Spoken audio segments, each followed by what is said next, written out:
नमस्कार दोस्तों, ये वीडियो उन स्टूडेंट्स के लिए है जो कि यूपीएससी निकालना चाहते हैं बट जिनकी फाइनेंशियल कंडीशन बहुत अच्छी नहीं है और वो यूपीएससी की जो कोचिंग है, जो बड़े बड़े कोचिंग संस्थान चल रहे हैं जिनकी फ़ीस लाखों में है और वो ये समझते हैं कि हम यूपीएससी जो है बिना कोचिंग के नहीं निकाल सकते। ये एक बहुत बड़ा मिथ है। हालांकि उनको एडवांटेज मिलता है, लेकिन मैं इस वीडियो में ये बात करना चाहूँगा कि वो छात्र, वो स्टूडेंट जो कि जिनकी फाइनेंशियल कंडीशन अच्छी नहीं और वो यूपीएससी निकालना चाहते हैं, वो कैसे यूपीएससी निकालें। तो इस पहली वीडियो में मैं आपको थोड़ी सी स्ट्रैटेजी बताऊंगा और मैं आपको थोड़ा सा ये दिलासा दिलाना चाहूँगा कि आप यूपीएससी बिना कोचिंग के भी निकाल सकते हैं। अगली वीडियो में मैं आपको थोड़े से बुक शेयर करूँगा और आप अपने कुछ एक्सपीरियंस और रियलिटी के बेस्ड पे आपको ये प्रूव करूँगा कि आप बिना कोचिंग के भी यूपीएससी निकाल सकते हैं।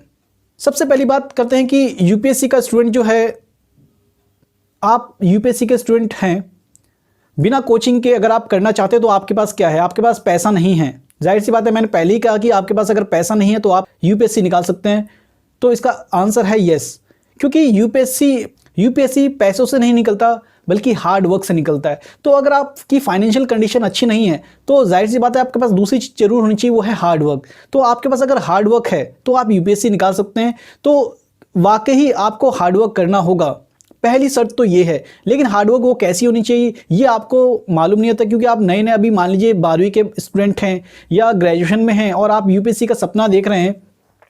तो ये सपना आपको हकीकत बनाना है। लगभग आप इसको 2 या 3 साल का आप मान के चलिए कि आपको यूपीएससी में बैठना है। आप अपनी मेंटल प्रिपरेशंस कर लीजिए और अपनी प्रिपरेशन जो है वो 12वीं के बाद से ही चालू कर दीजिए। आप ग्रेजुएशन के दौरान ही अपनी प्रिपरेशन चालू कर दीजिए। जैसे से आप 1 साल अपनी ग्रेजुएशन के दौरान अलग से अपने, क्योंकि आपको कोर्स के जो कोर्स आपका जो सब्जेक्ट रहता है आप उसमें थोड़ा सा एफर्ट करेंगे तो आपका जाहिर सी बात है, जिसमें आप बीए में हैं, बीसीए में हैं या बीकॉम में, तो आपका वो एग्ज़ाम निकल जाएगा। क्योंकि आपको अपने फर्दर यूपीएससी आप अपने मन में लेके चल रहे हैं तो आप उस पढ़ाई के दौरान आप काफ़ी ज़्यादा डीप स्टडी करोगे। पहली बात, आपको लाइब्रेरी में बैठना होगा। दूसरी बात, आपको रेगुलर जो लाइब्रेरी में मैगजीन्स आती हैं उनको पढ़ना होगा। मैगजीन आपको फ्री में अवेलेबल होती है, बहुत अच्छी अच्छी न्यूज़पेपर अवेलेबल होती है। जैसे यहाँ पे डीयू कॉलेज में या दूसरी किसी भी यूनिवर्सिटी में आपको लाइब्रेरी की हैबिट डालनी पड़ेगी अगर आप यूपीएससी निकालना चाहते हैं बिना कोचिंग के। तो देखिए, कोचिंग वाले भी बुक से ही पढ़ के पढ़ाते हैं, लेकिन उनका एक्सपीरियंस ज़्यादा हो चुका है तो वो बाकायदा एक ट्रेंड सेट करते हैं। कोचिंग संस्थान में एक बार में 300 से 400 500 बच्चे पढ़ते हैं। मुखर्जी नगर या किसी बड़े बड़े शहरों में जो बड़े बड़े कोचिंग और नामी संस्थान हैं उसमें आपको एक जैसी चीज़ें पढ़ाई जाती है।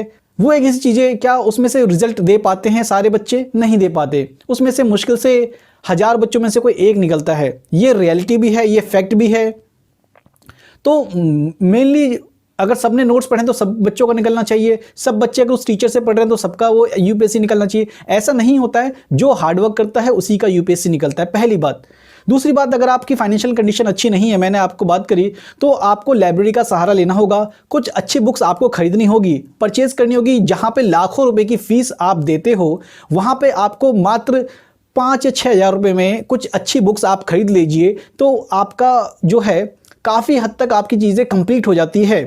इसके अलावा मैंने आपको बताया कि आप रेगुलर कॉलेज जरूर पढ़ रहे होंगे, आप न्यूज़पेपर अफोर्ड कर सकते हैं, आप मैगजीन जो आती है वो अफोर्ड कर सकते हैं। तो उस चीज़ के आप रेगुलर, अगर आप यूज टू हो जाएंगे, आप रेगुलर उस चीज़ को स्टडी हैबिट डालोगे तो आपका यूपीएससी का जो सपना है वो आपके पास धीरे धीरे आता हुआ दिखाई देगा। दूसरी बात, आपको सबसे बड़ी बात है कि हम कोचिंग के भरोसे, अगर आप कोचिंग में जाते हो तो कोचिंग की मेंटलिटी आपकी ये बन जाती है कि हम डिपेंडेंट हो जाते हैं। अगर आप डिपेंडेंट हो तो यूपीएससी कैसे निकाल पाओगे?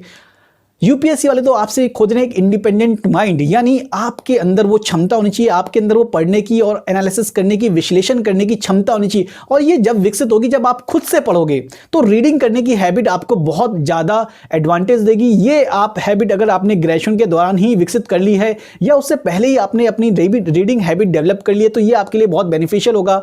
ये चीज़ें आपको यूपीएससी में सफलता दिलाएगी, जो कि बहुत कम बच्चे कर पाते हैं। वो सीधा सीधा क्या करते हैं, नोट्स हमें किसी कोचिंग संस्थान पे डिपेंडेंट हो जाते हैं। वो टीचर जो पढ़ाएगा हम वही नोट्स करेंगे, यानी खुद से नहीं पढ़ना है। तो ये बहुत बड़ी भूल होती है। अगर आप बिना कोचिंग से पढ़ना चाहते हैं तो आपको रीडिंग की हैबिट जितनी से जितनी ज़्यादा हो सके पढ़िए, जितनी से जितनी ज़्यादा बुक्स अवेलेबल हो उससे थोड़ा सा पढ़िए। फर्स्ट रीडिंग सेकंड रीडिंग करिए। जो यूपीएससी का थोड़ा सा सिलेबस जो है कि काफ़ी ज़्यादा वास्ट होता है, लेकिन कई बार आपको 2-3 बार अगर चीज़ें पढ़ोगे, आपकी रीडिंग हैबिट अगर अच्छी होगी तो जाहिर सी बात है आपको उस पर कमांड होगा। थर्ड जो चीज़ है वो है राइटिंग सबसे ज़्यादा, इन दोनों से भी ज़्यादा इंपॉर्टेंट है। जब आप रीडिंग करोगे तो उस रीडिंग को आपको कहीं ना कहीं आउटपुट देना होगा। रीडिंग को आउटपुट का मतलब क्या है कि आप जितना पढ़ोगे उतना आपको लिखना भी होगा। जब भी वो आपके मेमोराइज होगा, आपको धीरे धीरे आपको उस पर ग्रैस्प बनेगा, क्योंकि यूपीएससी जो है वो एक रिटन एग्जामिनेशन लेता है पूरी तरीके से, और आपको जो जजमेंट होती है वो भी पूरा रिटन एग्जामिनेशन पे बेस्ड होता है। तो जितनी आपकी यूनिकनेस आएगी राइटिंग में, जितनी आप एक इंडिपेंडेंट तरीके से अपना एनालिसिस करके आप लिखोगे, जितना आप अच्छी तरीके से कंक्लूजन लिखोगे, तो वो आपका जो है बेस्ट आंसर्स होगा, और वही बेस्ट आंसर्स एक तरह से जो है वो सिलेक्टेड होते हैं। आपने देखा होगा कि अधिकांश जो यूपीएससी के जो टॉपर्स होते हैं, जैसे मैं बात करता हूँ, स्पेशली आपको बताऊंगा कि आप इरा सिंगल का इंटरव्यू जरूर देखिए। इरा सिंगल जो रैंक 1 आई थी, आई थिंक जिनकी रैंक 2015 या 16 में रैंक फर्स्ट आई थी, तो उन्होंने साफ कहा था कि वो जितने बहुत ज़्यादा चीज़ें वो रीडिंग करती, उनका माइंड इतना शार्प हो गया था रीडिंग करने से, इतने ज़्यादा आपको पर्सपेक्टिव मिलते हैं। पर्सपेक्टिव मतलब क्या है, आपको बहुत ज़्यादा आपको नज़रिए मिलते हैं, आपको आंसर्स का जो है आपको एनालिसिस करना आ जाता है कि क्या वाकई इस आंसर का सिर्फ यही एक आंसर होगा, इसका क्रिटिसाइज कैसे किया जाएगा।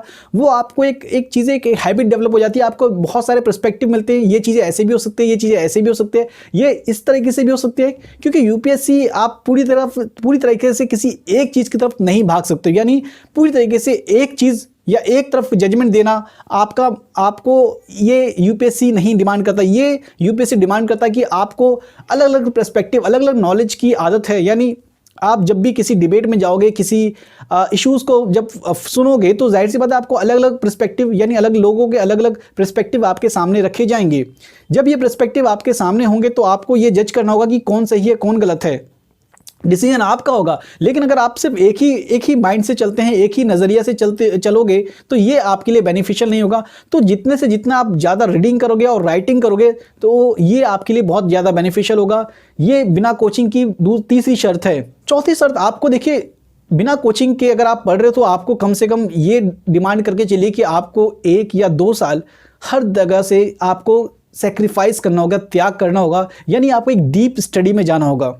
डीप स्टडी से मतलब क्या है कि आप जब एक तरह से जब यूपीएससी की तैयारी करते हो तो ये डिमांड करता है कि आपसे पूरी तरीके से सिर्फ आप यूपीएससी के बन के रह जाओ, कुछ और ना सोचो। यानी जितने भी आप टॉपर्स देखोगे या जितने भी यूपीएससी की तैयारी करने वाले देखोगे, उनके पास एक अपना पर्सनल टाइम होता है। यानी वो सिर्फ और सिर्फ यूपीएससी की तैयारी करते हैं। वो 10 तरह की चीज़ें में एक माइंड अपना डाइवर्ट नहीं करते हैं। क्योंकि अगर आप देखोगे आज एक तरह से बहुत ज़्यादा सोशल मीडिया है, आपके पास मूवी है, नेटफ्लिक्स है, बहुत सारे इंटरनेट की बहुत सारी चीज़ें हैं जो आपको बहुत ईजिली तरीके से डिस्ट्रैक्ट करती है, आपका अटेंशन अपनी तरफ आकर्षित यानी अट्रैक्ट करती है। तो ये चीज़ें यूपीएससी के स्टूडेंट के लिए बिल्कुल भी फ़ायदेमंद नहीं है। अगर आप इन सब चीज़ों से बच जाओगे, 1 साल अपने आप को, 2 साल अपने आप को पूरी तरीके से यूपीएससी के लिए डिवोट कर देते हो, तो आपका यूपीएससी निकलने का चांसेस बहुत ज़्यादा बन जाते हैं। 5वीं बात, आपको कोचिंग संस्थान में जाने की ज़रूरत नहीं, क्योंकि ऑनलाइन मटेरियल जो है बहुत ज़्यादा अवेलेबल है। आप उतना देख नहीं पाओगे, आप उतना समझ नहीं पाओगे, लेकिन किसी एक चैनल को, अच्छे से चैनल को फॉलो करो और उस चैनल्स के जो है लगभग सारी वीडियोस धीरे धीरे करके देखो और अपना भी कुछ उसमें ऐड करते रहो, पढ़ते रहो। उसके अंदर आप कुछ अदर मटेरियल से पढ़ते रहिए। तो एक पर्टिकुलर आपका एक कॉन्सेप्ट जो है वो पूरी तरीके से जब तैयार हो जाए, और उससे ज़्यादा से ज़्यादा लिखो। लिखना तो मस्ट है, क्योंकि लिखने से ही आपकी ज़्यादा से ज़्यादा जो राइटिंग स्किल्स है वो डेवलप होगी। और जो है ज़्यादा से ज़्यादा जैसे जैसे आपकी राइटिंग स्किल आएगी तो आपके अंदर कॉन्फिडेंस आएगा कि हाँ, मैं भी यूपीएससी निकाल सकता हूँ। अधिकांश जो बच्चे हैं, 6 अगर पॉइंट माने तो अधिकांश जो बच्चे हैं उनके अंदर कभी कॉन्फिडेंस आ ही नहीं पाता है। वो ग्रेजुएशन पास कर जाते हैं, वो फर्स्ट अटैम्प्ट सेकंड अटैम्प्ट वो दे ही नहीं पाते हैं कि मैं अब तैयार हो चुका हूं कि मुझे यूपीएससी के एग्ज़ाम में बैठना है, मैं 100% तैयार हूं। ये कॉन्फिडेंस आना बहुत ज़्यादा ज़रूरी है कि हाँ, मेरी तैयारी जो है वो फुल कंप्लीट हो चुकी है और मैं अब एक तरह से यूपीएससी में बैठने जा रहा हूं। ये कॉन्फिडेंस नहीं आ पाता। अधिकांश बच्चे जो हैं वो हर चीज़ लगता है कि यार अभी तक मुझे ये आता ही नहीं, अभी तक मैंने ये नहीं पढ़ा, अभी तक मैंने ये नहीं पढ़ा, अभी तक मैंने ये नहीं पढ़ा। वो अधिकांश डरा डरा सा रहेगा और उसे जो भी चीज़ें नज़र में आएंगी वो उसे पढ़ने की कोशिश करेगा और लगेगा कि ये छूट रहा है और उसे वो लिख नहीं पाता है। अधिकांशतः ऐसा ही होता है कि मुश्किल से हम जो पढ़ते हैं उसे हम एक तरह से अपने माइंड में मेमोराइज़ नहीं करते हैं, उस पर एनालिसिस नहीं करते हैं, उस पर ठहरते नहीं हैं।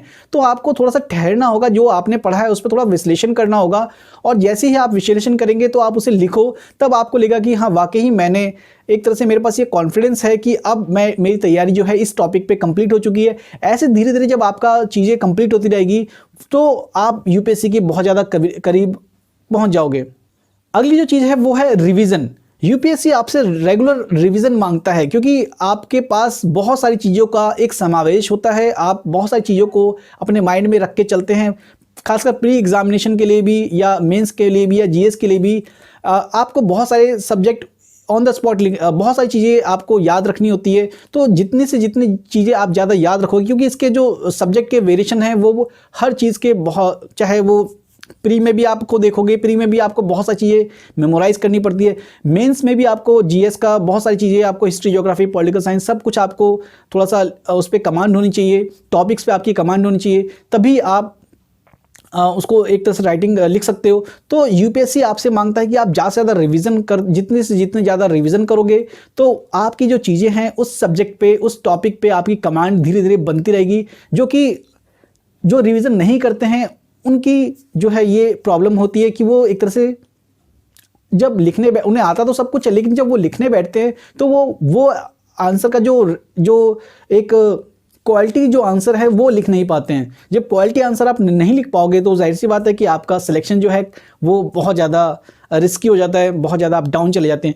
तो ये चीज़ें कुछ चाहिए, ये स्ट्रेटजी है जो एक तरह से जो बिना कोचिंग के स्टूडेंट अगर ये सारी चीज़ें फॉलो करते हैं तो जाहिर सी बात है उनका जो निकलने का, जो यूपीएससी निकालने के चांसेस बहुत ज़्यादा बढ़ जाते हैं। इसमें ऐसी कोई बात नहीं है जो कि एक जो यूपीएससी की तैयारी सीरियसली मोड पे करता है तो उसको ये मालूम होनी चाहिए कि मुझे ये चीज़ें करनी है। अगर आप ये चीज़ ज़्यादा अगर फॉलो करते हो, तो ईमानदारी से फॉलो करोगे तो आपका यूपीएससी निकालने के चांसेस बहुत ज़्यादा बढ़ जाते हैं। क्योंकि अधिकांश स्टूडेंट ये सब चीज़ें फॉलो नहीं कर पाते, भले ही वो कोचिंग में पढ़ते हो या कोचिंग में नहीं पढ़ते हो। अगर आप इन चीज़ों को फॉलो नहीं करोगे तो आप यूपीएससी कैसे निकाल पाओगे। लेकिन अगर आप इन चीज़ों को फॉलो करते हो, मैंने जो आपको अभी चीज़ें बताई, अगर आप इन चीज़ों को फॉलो करते हो तो आप भले ही कोचिंग में नहीं जाते हो लेकिन आप आसानी से यूपीएससी निकाल सकते हैं। क्योंकि ऐसे बहुत सारे स्टूडेंट हैं जो कि यूपीएससी बिना कोचिंग के ही निकालते हैं, क्योंकि वो भीड़ में जाना पसंद नहीं करते। लास्ट में आपको एक टेस्ट सीरीज वगैरह आप ज्वाइन कर सकते हैं जिसमें ईमानदारी से आप अपने आप को जो है आपके जो आंसर्स हैं उसको आप चेक करें कि हाँ मेरा ये जो मैं लिख रहा हूँ वो सही है, कितने % मेरा सही हो रहे हैं। थोड़ा बहुत आपको टीचर से भी एनालिसिस हो जाएगा। तो लास्ट में क्वेश्चन जो टेस्ट सीरीज होता है वो अगर ज्वाइन कर सकते हैं तो वो कई बार बेनिफिशियल होता है। लेकिन इनिशियल स्टेजेस पे या मोस्टली जो काम आने वाली चीज़ होती है वो आपका सेल्फ स्टडी होती है। सेल्फ जितना आप दोगे अपने सब्जेक्ट्स को, अपने नॉलेज को, अपनी स्टडी को, तो आपका जो यूपीएससी निकालने का जो ड्रीम है वो ज़रूर सच होगा। आशा करता हूँ ये वीडियो आपको पसंद आई होगी। अगली वीडियो में बात करूंगा कि आप कौन कौन से बुक्स पढ़ सकते हैं। अगर आप इनिशियल स्टेजेस में हैं, अभी आपने यूपीएससी की तैयारी की शुरुआत करी है, तो आपको यूपीएससी या आईएएस ऑफिसर बनने के लिए कौन सी बुक्स पढ़नी होगी और आप इसकी तैयारी की शुरुआत में कौन कौन सी बुक्स आपको खरीदनी चाहिए। कुछ बेसिक्स बुक्स की बात करूँगा जो कि यूपीएससी स्टूडेंट के लिए बहुत ज़रूरी है। तब तक के लिए धन्यवाद।